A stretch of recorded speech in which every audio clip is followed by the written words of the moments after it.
ప్రభు యేసుక్రీస్తు నామములో మీ అందరికీ శుభములు. సామాన్య 33వ మంగళవారము. ఎవరైనను నా స్వరమును విని తలుపు తెరిచిన లోనికి వచ్చి వానితో భుజింతును. మొదటి పఠనము దర్శన గ్రంథము 3వ అధ్యాయము 1వ వచనము నుండి 6వ వచనం వరకు మరియు 14వ వచనము నుండి 22వ వచనం వరకు. సార్దీసు సంఘదూతకు ఇట్లు వ్రాయుము.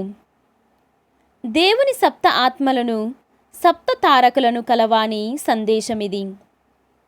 మీ కృత్యములు నాకు తెలియను. మీరు మృతజీవులై ఉండి కూడా సజీవులని ప్రసిద్ధి పొందినారని నాకు విదితమే. కనుక మేల్కొనుడు. అంతయు నశింపక మునిపే మిగిలి ఉన్న దానిని బలపరచుకొనుడు. ఏలయన మీరొనర్చినది నా దేవుని దృష్టిలో ఇంకను సమగ్రము కాదు. కనుక మీకు ఏమి బోధింపబడినదో దానిని వారు ఎట్లు వింటిరో జ్ఞాపకము ఉంచుకొనుడు. దానిని అనుసరించి మీ పాపముల నుండి విముఖులు కండు. మీరు మేల్కొననిచో నేను దొంగవలే మీపై వచ్చి పడెదను. నేను ఎప్పుడు వచ్చినది కూడా మీరు ఊహింపలేరు. కానీ సార్డీసులోని మీలో కొందరు మాత్రము జాగ్రత్త పడితిరి. మీరు ధవల వస్త్రధారులై నాతో ఏతించెదరు. మీరు అందులకు అర్హులు. జయమును పొందిన వారందరూ ఇట్లే ధవల వస్త్రధారులయ్యెదరు. సజీవుల గ్రంథము నుండి వారి నామములను తొలగింపను. నా తండ్రియగు దేవుని సమక్షమునను ఆయన దూతల సముఖమునను వారు నా వారని బాహటముగా ప్రకటించెదను. మీకు చెవులున్నచో దైవ సంగములకు ఆత్మ ఏమి బోధించుచున్నదో శ్రద్ధగా ఆలకింపుడు.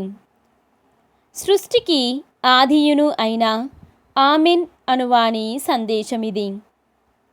నీ కృత్యములు నాకు తెలియను. నీవు చల్లగానైనను వేడిగానైనను లేవు.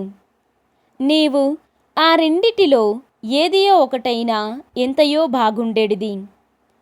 నీవు చల్లగానైనను వేడిగానైనను లేక నులివెచ్చగా ఉన్నావు. కనుక నా నోటి నుండి ఉమివేయబోవుచున్నాను. నేను భాగ్యవంతుడను, సుఖముగా ఉన్నాను, కావలసినవన్నీయు నాకు ఉన్నవి అని నీవు అనుకొందువు. కానీ నీవు ఎంత దీనుడవో ఎంత హీనుడవో నీవు ఎరుగవు. నీవు నిరుపేదవు, దిగంబరివి, గ్రుడ్డివాడవు. కనుక భాగ్యవంతుడవగుటకై నా నుండి బంగారమును స్వచ్ఛమైన బంగారమును కొనుగోలు చేయుమని హితవు చెప్పుచున్నాను. అసహ్యకరమగు నీ దిగంబరత్వమును మరుగు చేయుటకై వస్త్రధారణకు గాను ధవల వస్త్రములను కూడా కొనుగోలు చేయుము. నీ దృష్టి బాగుపడుటకు గాను కన్నులకై ఏదేని ఔషధమును కూడా సంపాదించుకొనుము. నేను ప్రేమించు వారినందరినీ గద్దించుచుందును, శిక్షించుచుందును. కనుక హృదయపూర్వకముగా పాపముల నుండి విముఖుడవు కమ్ము. వినుము, నేను ద్వారము వద్ద నిలిచి తలుపు తట్టుచున్నాను. ఎవరైనను నా స్వరమును విని తలుపు తెరచిన లోనికి వత్తును. వానితో భుజింతును, అతడును నాతో భుజించును. గెలుపొందిన వారికి నా సింహాసనమున నాతో కూర్చుండు అర్హతను అనుగ్రహింతును. నేనును అట్లే గెలుపొంది ఇప్పుడు నా తండ్రితో ఆయన సింహాసనమున ఆసీనుడనైతిని కదా.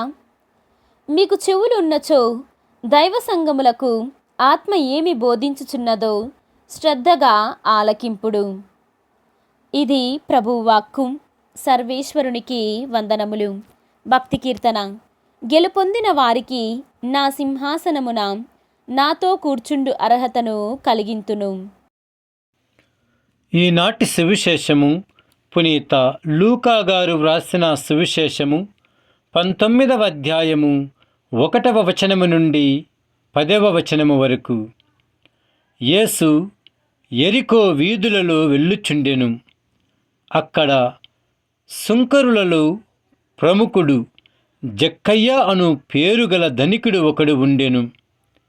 అతడు యేసును చూడవలయనని యత్నించెను. కాని పొట్టివాడొగుట చేతను జనసమూహము ఎక్కువగా ఉండుట చేతను చూడలేకపోయెను.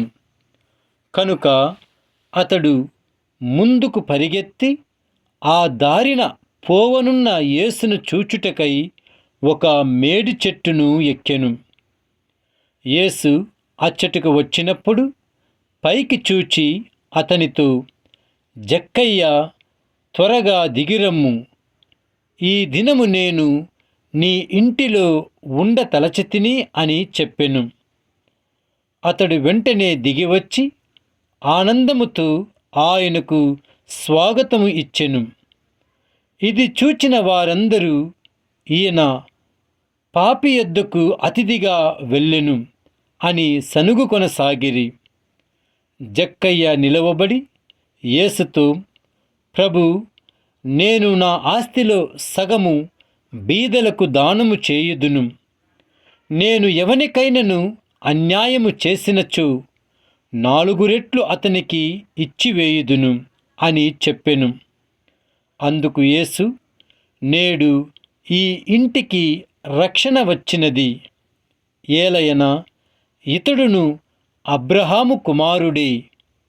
మనిషి కుమారుడు తప్పిపోయిన దానిని వెదకి రక్షించుటకు వచ్చియున్నాడు అని అతనితో చెప్పెను. ఇది క్రీస్తు సువిశేషము. క్రీస్తువా మీకు స్తుతి కలుగునుగాక.